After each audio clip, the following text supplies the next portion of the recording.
trying to co-parent with a narcissistic person, you might as well just go and bang your head against a brick wall, because they're not interested in listening to you. They're interested in getting one over on you. Narcissistic parents don't co-parent, they counter-parent. They find a way to attack you via the children at any given opportunity so that they can remain in control of the situation. Because as much as they will put a grand act on that they care about their children, they don't. They care about their children fulfilling their needs. Narcissistic people make rules up as they go along, and just when you think you've figured out the rules, they go and change the rules on you. The narcissist counterparenting refers to the narcissist attempts to undermine your ability to co-parent with them. Every time you think you've reached an agreement with them, they will change the game on you. Every time you believe you've got some sort of routine set up with them, they will change the game on you. Not only do they change the game on you, they find a way to blame you, to put you at fault for anything that goes wrong, not only to you, but also to the children. They will undermine your parenting abilities to the children. They will undermine your authority to the children. They will go all out to manipulate and emotionally abuse the children, and they will go all out to create conflict with the children, to involve children in adult discussions. Yet they do this to a point where you then find yourself having to involve the children in adult discussions to try and let the children see what is actually happening. A narcissist will promise to come and pick their children up, and then when they fail, the narcissist will tell the children that it's because you wouldn't allow them to see the children. Then you've got to get the messages out to prove to a child that's not what happened, that's not reality. So they get you dragging the children into adult situations, all because the narcissist lacks the empathy to care and is seeking to keep control over the situation. Narcissistic parents will alienate their children. Not only will narcissistic parents alienate their children, they will use the term alienation to get people to look poorly on the parent who's trying to protect their children.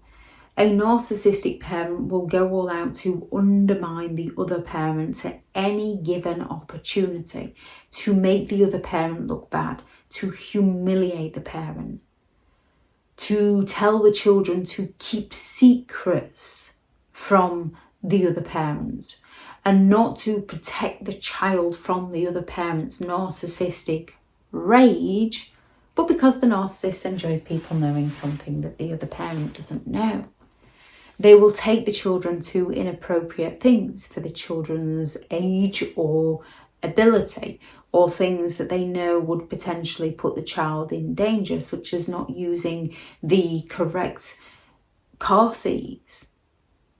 And when the healthy parent tries to speak up about this, the healthy parent's mocked and criticised in front of the children and to the children. Children are taught not to bend the rules, which many people can do, but to outright break the rules and disrespect the rules. They can also be taught to conform in front of the narcissistic parent, so the narcissist will say, well, I don't have a problem with them, and then when they're not with the narcissistic parent, they act out to try and release everything that's been built up while they've been around the narcissistic parent. They will withhold information such as birth certificates and passports and medical consent. And they're not withholding a passport because there's a good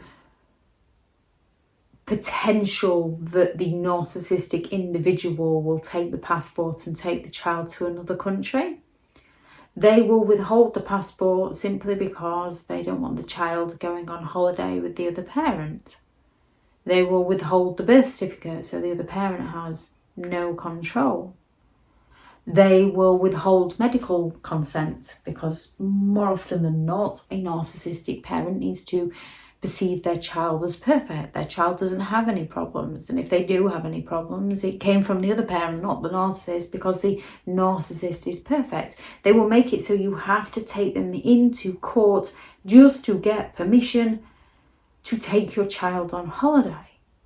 Only you're getting permission from a judge, but a narcissistic person believes you're getting permission from them because it's their way of hanging on to control. They will use threats to coerce. Now, they will threaten to withhold the children from you. Yet, whenever they continue to let their children down, and you say, no, this isn't acceptable anymore. When they continue to put their children in danger and you say, no, this isn't acceptable anymore, they will accuse you of being the one that's withholding the children from them because they don't want to recognise their behaviour. They just recognise your reactions to their behaviour. So they will threaten to withhold the children from you so that you're the one that walks around on eggshells to avoid any given situation. A narcissistic parent will fail to show up for their children and blame you, claim it's your fault, claim you're the one that's not allowing them to see the children, so that they can gain the sympathetic attention from those around them. And you can give them opportunity after opportunity, and they'll just keep letting those children down. They don't believe there's anything wrong with their children. If you say that their behaviour is negatively impacting their children and you need to see a child psychologist, the narcissist will tell you that, no, I'll evaluate them next time I see them. Like they've suddenly become a psychologist themselves. When you know, I'm not sure, something's not quite right. I've come to speak to you before I try and get them some help. A professional that knows what they're doing in this situation. They will change plans on you so that you're not sure what's happening. They will change custody arrangements on you, and it's one rule for them and another rule for you. You have to stick to the court order. You have to abide by the court order. They don't. You're the one that's making life difficult for them. They set unrealistic expectations. So you can have a narcissist that expects unrealistic financial support, and you often find when the narcissist bleeds the healthy parent dry for financial gain, and the healthy parent has finally had enough and seeks court, they have to pay far less than they have been paying. They're paying far more out of that intimidation, trying to keep the peace. Or you can have the narcissist on the flip side who will refuse to pay for their children and blame the other parent, claim the other parent is greedy because they refuse to support their children financially. They refuse to put a roof over their children's head. They refuse to put clothes on their children's back. They will more often than not claim that it's because they need to support themselves. Yet they don't factor in that the other parent also has to support themselves. The other parent is supporting themselves and their children, while the narcissist, who can't take responsibility, can't even support themselves, let alone their children. So there's the flip side between the healthy parent being forced into paying too much and the healthy parent not receiving any money. It all depends on the situation. You can have a narcissistic parent who doesn't see their children, yet still wants money for their children. So they will have those unrealistic expectations. They will expect to be able to pick their children up as and when they wish and drop them as and when they wish. They will go all out to disrupt your life as much as possible through the children.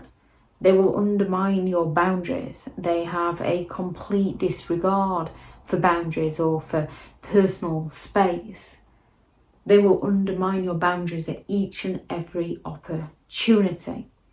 They will sabotage you. They will spread false information about you to others, and they will spread false information about you to the children. They will undermine you and they will accuse you. Narcissistic people aren't interested in what is fair or what is right. They lack the empathy to care. They're interested in control and manipulation and exploitation to make themselves look good while making you look like you're the one that's causing the narcissist all the issues.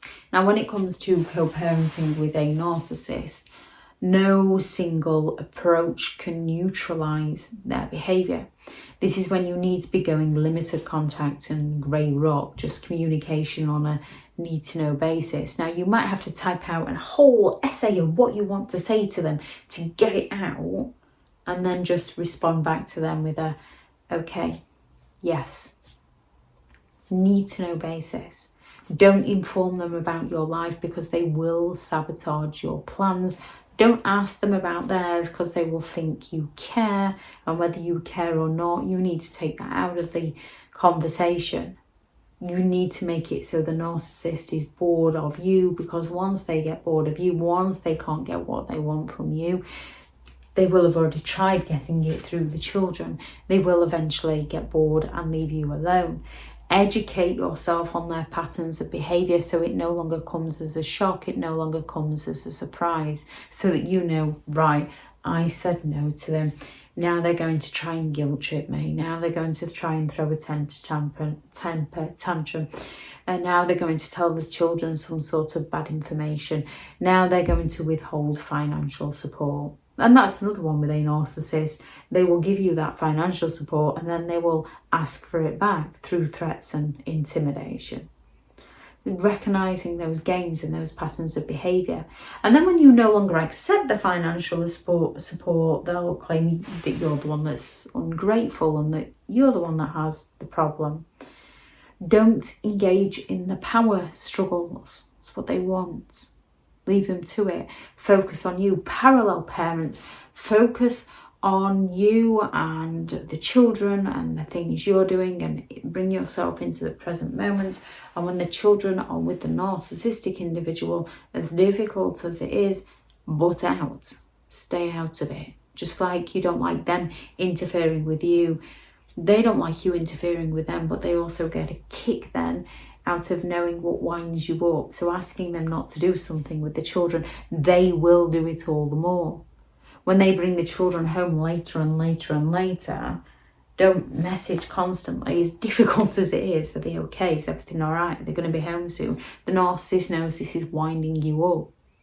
They will do it to a certain extent, and then when they realise it doesn't work, they will drop the children off early again because they get bored that their game doesn't work. Recognise the game. Don't play. Don't engage in the power struggle. Stand firm. Once you've said no, it's a no. Don't change your mind. No matter what they do, it's a no. Communicate with them like you are communicating with a judge, a mediator. Don't communicate with the narcissist. Communicate with the narcissist as though you're communicating to a judge, to a mediator. Keep it short. Keep it simple. Leave the narcissist to it. Now, with many, they get you to a point where it's a dangerous environment for the children. Gather evidence and go through the correct channels. Because when you take the decision into your own hands, you will then most likely end up losing those children to the narcissistic individual. So as difficult as it is, because you want to protect your children at all costs, you have to go through the correct channels. Because if you don't, this plays directly into a narcissistic individual's hands. Do your best to keep the children safe. Do your best to keep your sanity. Do the hobbies you enjoy, the activities you enjoy. Lots of self-care for you so that you're at your best for your children. And try to just leave the narcissist to it, because they are going to counterparent at every opportunity to get at you. And once they've got at you, they've got what they wanted from you. And when they're not getting what they want from you, yes, some will escalate their game, so you have to keep yourself safe. However, the longer they don't get what they want from you, the sooner they get bored of you, the sooner they believe it's their decision and they discard you and move on to somebody new to terrorise, unfortunately. If anyone has any thoughts on this video, please do add those into the comments for people reading through. Thank you very much to all the returning subscribers and your continued support with the channel. It's greatly appreciated. If you are new to the channel, I'm Elizabeth Shaw. This channel is all about narcissistic behaviour, to give you more understanding of the people you might be dealing with within your life, and to handle yourself around those people if you cannot get no contact, and different methods to find what works for you to help you understand and overcome narcissistic and emotional abuse. If you do find the information helpful on the channel, please do subscribe. If you are looking for further help and support in understanding and overcoming narcissistic and emotional abuse, I do have several online guides available, and those teachable links are in the video description. If you're looking for someone to speak to, I have partnered with BetterHelp, and their sponsored link is also in the video description. I do also have a couple of books out on Amazon: 15 Rules to Deal with Narcissistic People If You Cannot Come No Contact, and a Narcissist Handbook, which is the ultimate guide to understanding and overcoming narcissistic and emotional abuse, which will be in the description also if you'd like to go and check them out. Go out there and create the day that you deserve, because you do deserve to have an amazing day. Bye.